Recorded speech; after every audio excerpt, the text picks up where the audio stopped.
Assalamualaikum warahmatullahi wabarakatuh. Bapak Ibu yang saya hormati, wali siswa SMA Negeri 1 Singosari. Perkenalkan, nama saya Wiwi Widati, guru BK SMA Negeri 1 Singosari, yang mana pada kesempatan kali ini saya ingin menyampaikan sosialisasi tentang prosedur atau tahapan-tahapan apa yang akan dilakukan dalam peminatan di SMA Negeri 1 Singosari. Bapak Ibu, sebelumnya saya mengucapkan banyak terima kasih karena Bapak Ibu sudah berkenan meluangkan waktunya untuk mengikuti atau menonton video saya kali ini dalam rangka memberikan sosialisasi kepada Bapak Ibu supaya Bapak Ibu paham tentang peminatan yang ada di SMA Negeri 1 Singosari. Bapak Ibu, saya juga mengucapkan selamat kepada Bapak Ibu karena putra-putri panjenengan sudah diterima di SMA Negeri 1 Singosari. Bapak Ibu perlu bersyukur karena Bapak Ibu putra-putri panjenengan semuanya sudah masuk kategori pemenang di sini, karena perlu Bapak Ibu ketahui bahwa yang berminat ke SMA Negeri 1 Singosari ini ada 1.200 sekian dan hanya diterima 385. Nah, itu yang perlu disyukuri, artinya putra-putri panjenengan sudah diberi kesempatan dengan melalui beberapa seleksi. Ada 3 tahapan seleksi kemarin untuk bisa masuk ke SMA Negeri 1 Singosari, mulai dari afirmasi, prestasi, maupun zonasi. Nah, itu yang harus Bapak Ibu ketahui semuanya. Dan untuk masuk ke jenjang berikutnya, sekarang Bapak Ibu masih punya masih punya tugas untuk mengawal dalam hal penempatan kelas, yaitu peminatan. Peminatan putra-putri panjenengan nanti, apakah putra-putrinya akan masuk ke kelas IPA, IPS, maupun bahasa. Dan ini harus melalui seleksi kembali Bapak Ibu.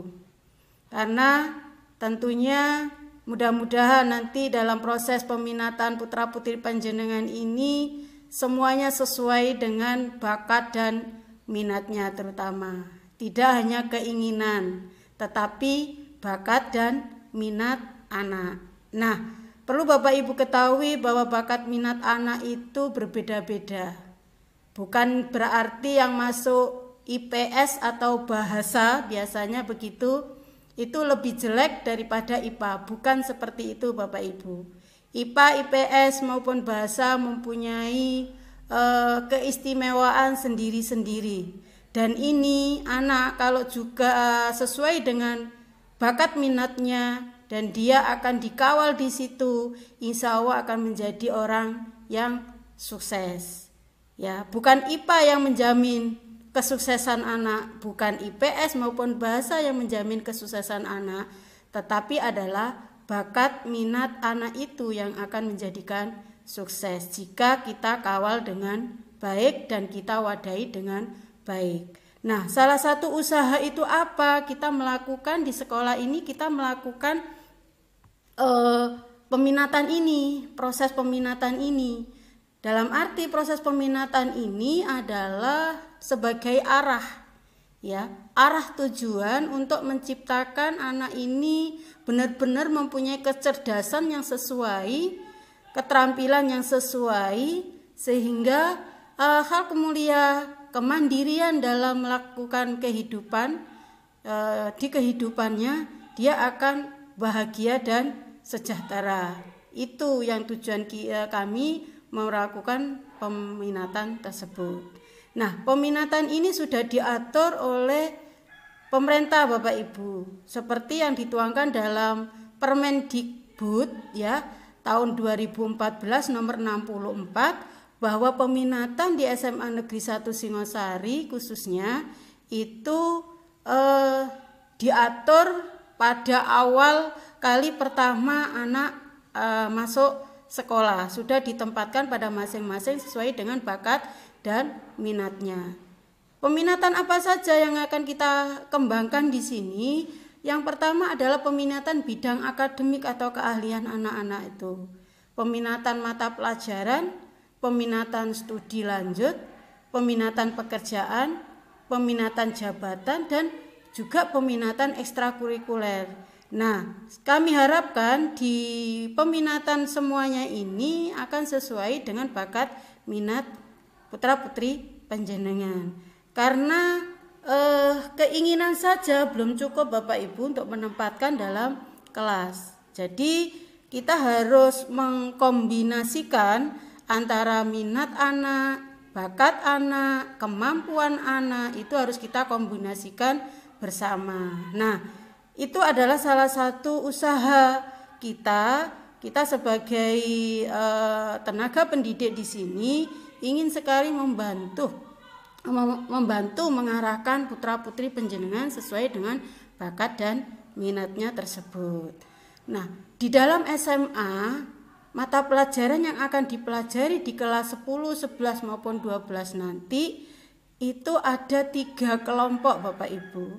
Kelompok A wajib juga, kelompok B juga wajib, dan kelompok C adalah peminatan tersebut, di mana putra-putri panjenengan di SMA nanti akan mempelajari di kelompok A itu pendidikan agama dan budi pekerti, pendidikan Pancasila dan kewarganegaraan, bahasa Indonesia, matematika, sejarah Indonesia, dan bahasa Inggris.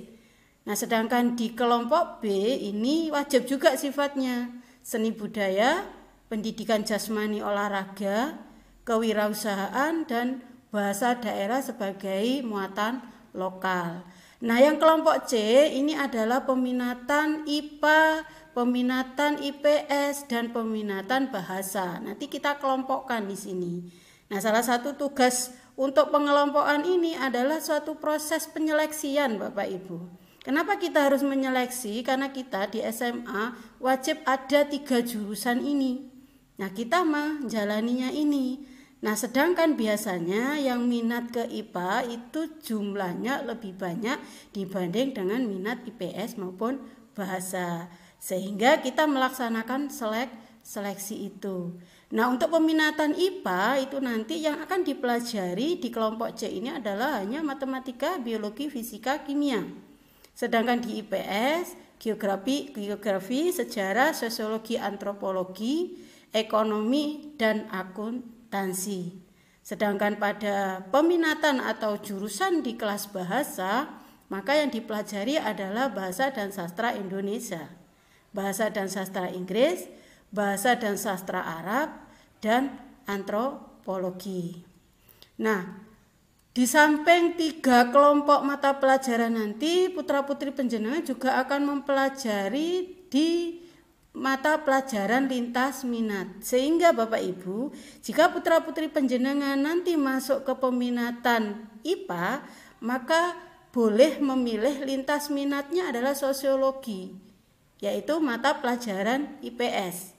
Sosiologi, geografi, ekonomi, akuntansi maupun bahasa Inggris. Artinya, walaupun nanti Bapak Ibu putra-putrinya masuk ke IPA, bisa memilih lintas minat pelajarannya IPS, sehingga nanti bisa dari jurusan IPA milih IPS. Begitu juga dengan IPS, nanti lintas minatnya IPA, dia juga diberikan materi atau mata pelajaran tentang IPA, sehingga nanti misalkan mau ke kuliah jurusan IPA itu masih diperbolehkan asalkan kemampuannya ada di sana sesuai dengan jurusan yang diinginkan.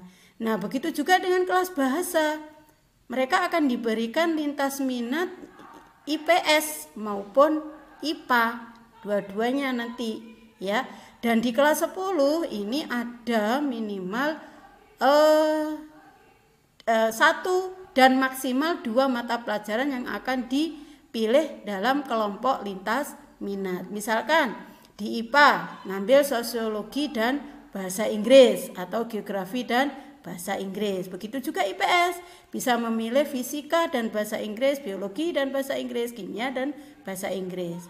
Bahasa juga seperti itu, bisa sosiologi fisika, bisa geografi kimia, bisa ekonomi biologi. Nah, ini akan diberikan sebuah pilihan di mata pelajaran lintas minat.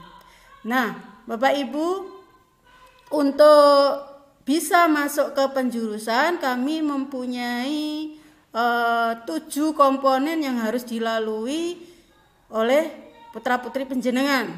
Nah, kenapa kok kita membuat 7 komponen ini? Agar kita bisa benar-benar memberikan data yang konkret, ya.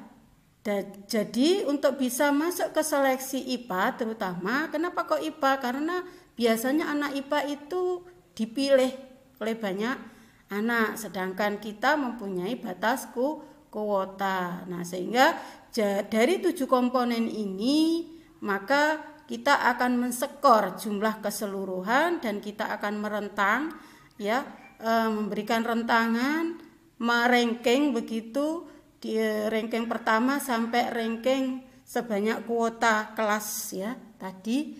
Nah, ada 7 komponen yang harus dipertimbangkan di dalam seleksi peminatan. Yang pertama adalah prestasi belajar atau rapot, ya. Ini kami kasih bobot 35%. Sangat tinggi sekali, ya Bapak Ibu, ya. Yang kedua rekomendasi BK SMP, ini 2%, kami bobot 2%. Kenapa kok rekomendasi BK ini kami pakai? Karena kami menganggap bahwa guru BK di SMP itu lebih paham tentang anak didiknya selama perjalanan di SMP. Itu asumsi kita, sehingga mau tidak mau kita beri kesempatan sebanyak 2%. Yang berikutnya nilai ujian sekolah Bapak Ibu, ada 20% skornya, 20% nilai ujian sekolah, sangat tinggi sekali. Nah, yang keempat adalah tes IQ. Tes IQ yang sudah dilaksanakan oleh putra-putri panjenengan ini adalah salah satu untuk mencari bakat minat anak ini di mana. Gitu. Dengan skor-skor begitu, ya. Nah, pertegas lagi dengan rekomendasi psikolog. Nah, di dalam tes IQ itu ada saran psikolognya Bapak Ibu, yang menyarankan anak ini perlu ke IPA, ke IPS atau ke bahasa. Itu juga kita pertimbangkan 5% Bapak Ibu. Yang berikutnya tes akademik. Tes akademik kemarin sudah dilakukan, ada 75 soal yang terdiri dari soal IPA, IPA, matematika, bahasa Indonesia dan bahasa Inggris. Kita beri bobot 25%. Kalau memang anak-anak nanti benar-benar kemampuannya ada di IPA, insya Allah dari 6 komponen ini akan sudah tercermin anak ini bisa konsisten di IPA atau tidak, begitu, ya. Nah, yang komponen yang terakhir adalah minat belajar siswa dan perhatian orang tua. Artinya pilihan anak, ya, pilihan keinginan anak dan keinginan orang tua kita juga wadahi di sini. Ini 3%, ya, begitu. Nah, untuk perhatian orang tua ini berupa angket orang tua dan monitoring. Angket orang tua, harapan angket orang tua sudah diisi oleh Bapak Ibu semuanya waktu awal registrasi, ya. Itu adalah sebuah harapan yang nantinya mungkin sesuai dengan harapan orang tua penjurusannya di SMA ini, ya. Tapi Bapak Ibu perlu ketahui itu hanya bisa menyumbang 3% saja. Sedangkan yang 97% itu komponen-komponen yang lainnya. Nah, untuk monitoring Bapak Ibu, saya harapkan monitoring ini dilakukan oleh panjenengan semuanya, ya, terutama untuk memantau, memotivasi anaknya nanti jika sudah masuk ke IPA IPS maupun bahasa tetap dimonitoring. Jangan sampai sudah masuk ke jurusan itu anak prestasinya rendah gitu. Karena perlu Bapak Ibu ketahui bahwa dimanapun nanti putra putri penjenengan masuk kelas ya, IPA maupun IPS dan bahasa, itu semuanya mempunyai tingkat kesulitannya masing-masing, mempunyai kelebihan juga masing-masing ya, yang nantinya juga mempunyai kesempatan dalam kesuksesannya juga masing-masing. Jadi bukan berarti yang IPA semuanya jadi unggul, IPS tidak seperti itu. Begitu bahasa ya.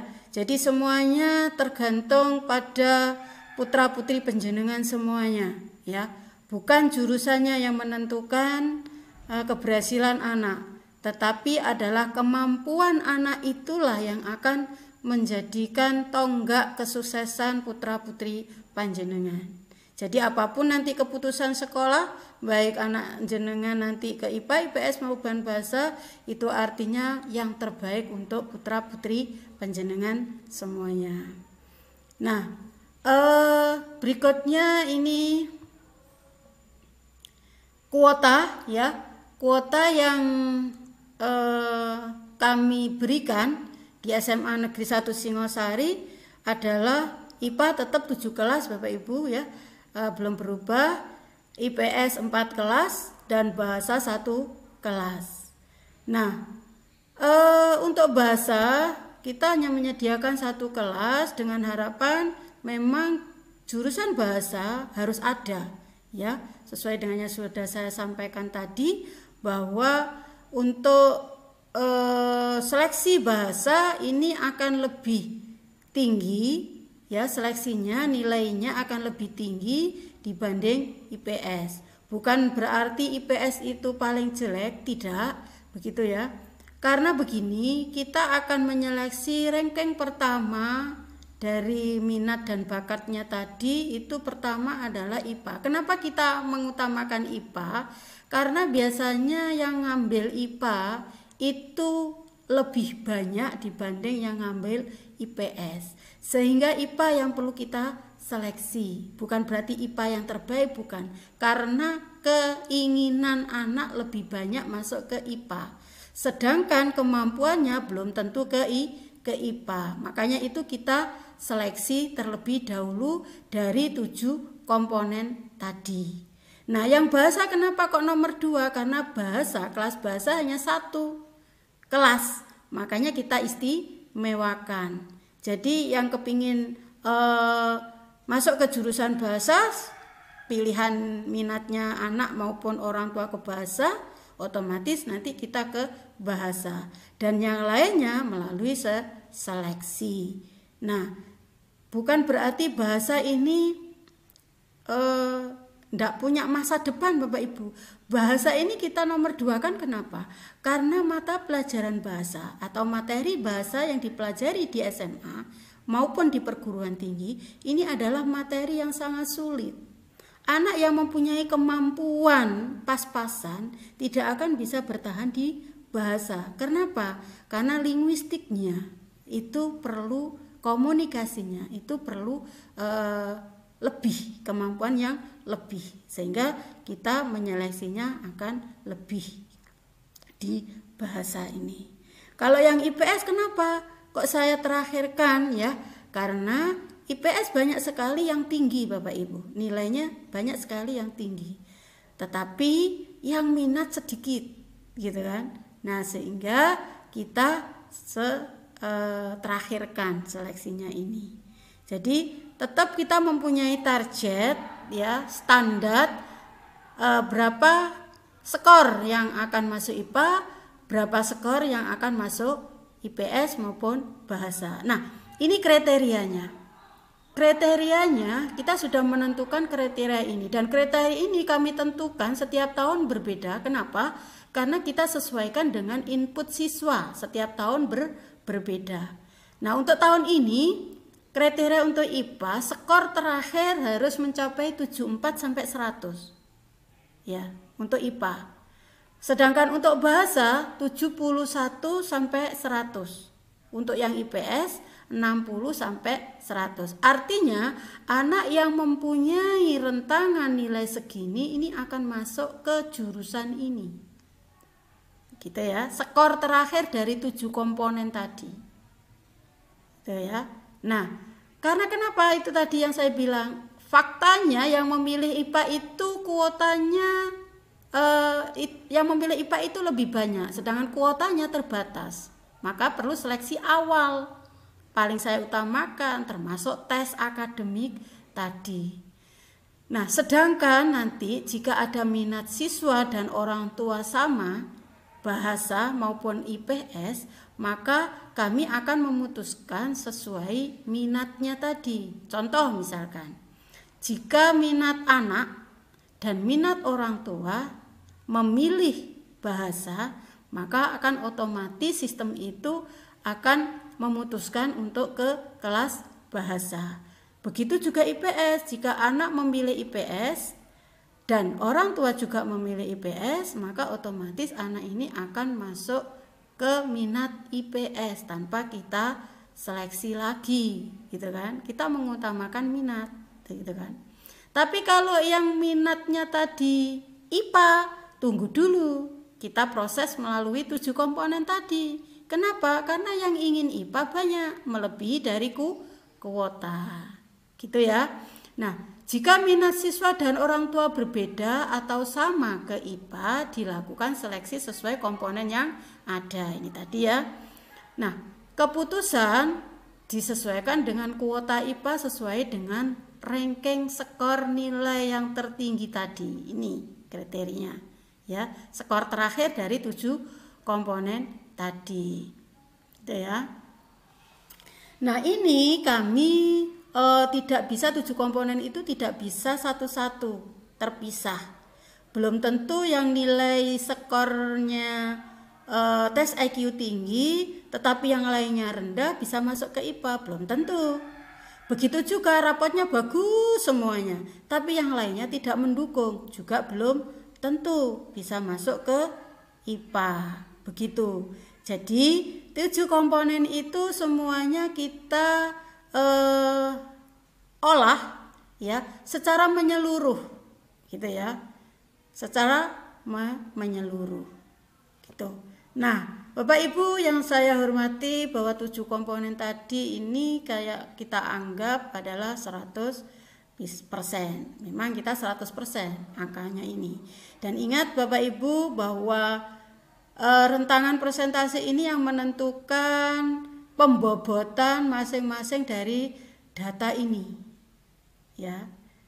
Jadi mohon maaf, kemarin juga tidak tahu sengaja atau tidak ya, data yang diisikan melalui Google Form ya, yang link di web itu nilai rapot banyak yang lebih tinggi dari sebenarnya. Nah, ini saya berprasangka baik saja, mungkin ada sebuah kesalahan dalam mengentry atau kesengajaan, wallahu alam ya. Mudah-mudahan itu hanya tidak sebuah ketidaksengajaan gitu. Dan mohon maaf Bapak Ibu, data yang sudah dimasukkan lewat link di web itu kami cek kembali supaya data itu benar-benar valid. Makanya kenapa mohon maaf Bapak Ibu, proses peminatan ini agak lebih lama sedikit karena kami agak lebih teliti begitu ya, supaya tidak menimbulkan kesalahan. Itu Bapak Ibu yang bisa saya sampaikan ya, salah satu prosedur peminatan, dan mudah-mudahan keputusan apapun yang akan sekolah berikan kepada putra-putri panjenengan itu adalah yang terbaik untuk panjenengan. Karena kita manusia hanya bisa berusaha, yang menentukan adalah Allah, dan semuanya ini adalah salah satu usaha kita supaya kita memberikan yang terbaik ya. Kita hanya memprediksi Bapak Ibu, tapi yang menentukan semuanya dari Allah, dan prediksi kita ini adalah sebuah usaha yang punya dasar begitu ya, karena 7 komponen ini tidak sedikit Bapak Ibu yang kita seleksi gitu ya. Banyak sekali faktor-faktor yang kita pertimbangkan di sini, dan insya Allah ini kita padukan dan akan menghasilkan yang lebih detail lagi.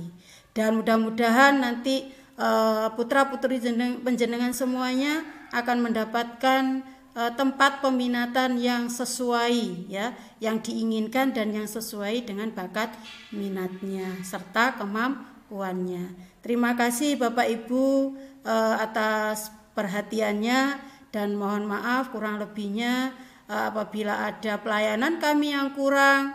Kami hanya manusia biasa, dan mudah-mudahan itu adalah datangnya dari kita sendiri, dan kalau ada kebaikan itu datangnya dari Allah Subhanahu wa Ta'ala. Selamat untuk beraktivitas, jaga kesehatan selalu, motivasi putra-putri jenengan bahwa jangan sampai mengecilkan hati putra-putri penjenengan semuanya.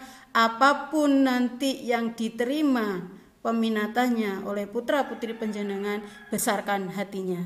Terima kasih. Saya akhiri. Wassalamualaikum warahmatullahi wabarakatuh.